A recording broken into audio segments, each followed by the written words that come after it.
Thank you. The very subject of this hearing is an outrage.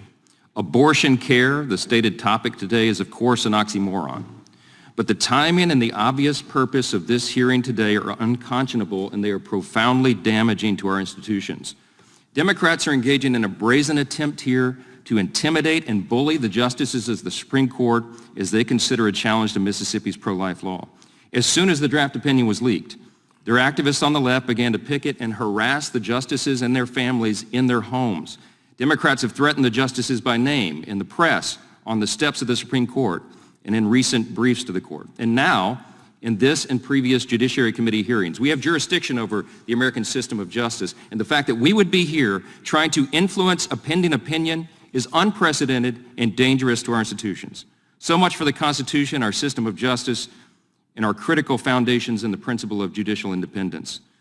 There is no right to abortion in the Constitution, period. Never was. It's not in its text, it's not in its structure, not in its meaning. Roe invented the right out of thin air, and it was highly criticized from the moment that it was published. And this has imposed a tragically consequential and a court-created social policy on the people of our country. And as a result, as was said a moment ago, almost 65 million of America's unborn children have perished because of it.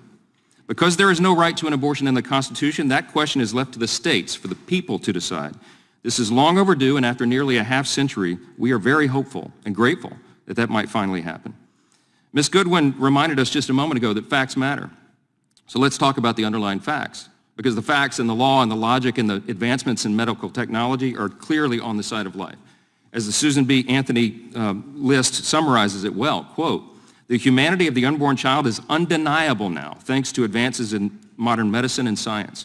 At 6 weeks, an unborn child has a beating heart, and by 15 weeks, unborn children can suck their thumbs, they have fully formed noses and lips, eyes and eyebrows, and they can feel excruciating pain. These children deserve a voice in the American democratic process."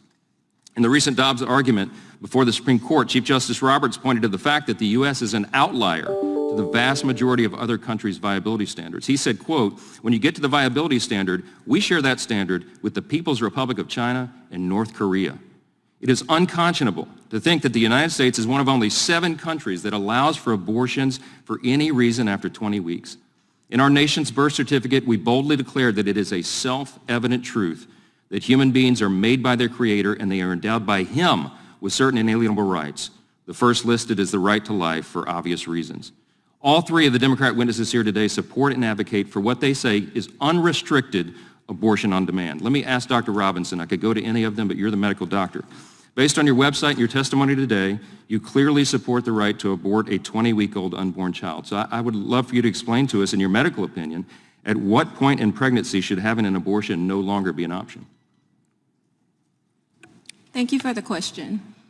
As a medical doctor, I understand that every pregnancy is unique and different. I also understand that patients need to have access to care, pregnant people, as the pregnancy progresses, and that may be for various reasons. Okay, let me ask you, do you support the right of a woman who is just seconds away from birthing a healthy child to have an abortion? I think that the question that you're asking does not realistically reflect abortion care. In that scenario, would you support her right to abort that child? I won't entertain theoreticals. It's not a theoretical, ma'am. You're a medical doctor. I am a medical doctor, and that has never happened. Never happened in your practice, ma'am, but it happens. How about if a child is halfway out of the birth canal? Is an abortion permissible then? Can you repeat your question? If a child is halfway delivered out of the birth canal, is it permissible to have an abortion? Would you support the right for an abortion then? I can't even fathom that ever. I'm not asking you if you can fathom it. If it occurred, would you support that abortion or not? That's unrestricted abortion, right? I can't answer a question that I can't imagine.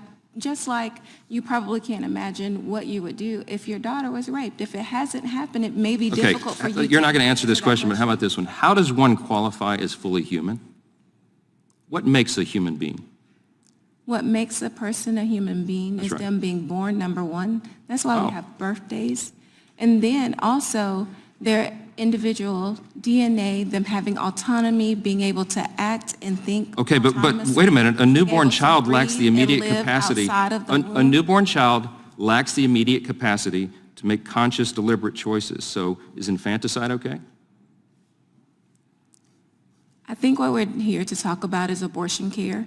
What you're describing is something that is already illegal, and there are laws on the books for that. So I'm not a proponent of But see, any you understand restrictions. if Dobbs is handed down, the states will be able to make that decision, and there are some that will go that far. You need to be aware of what we're talking about today. I'm out of time. I yield back. There are laws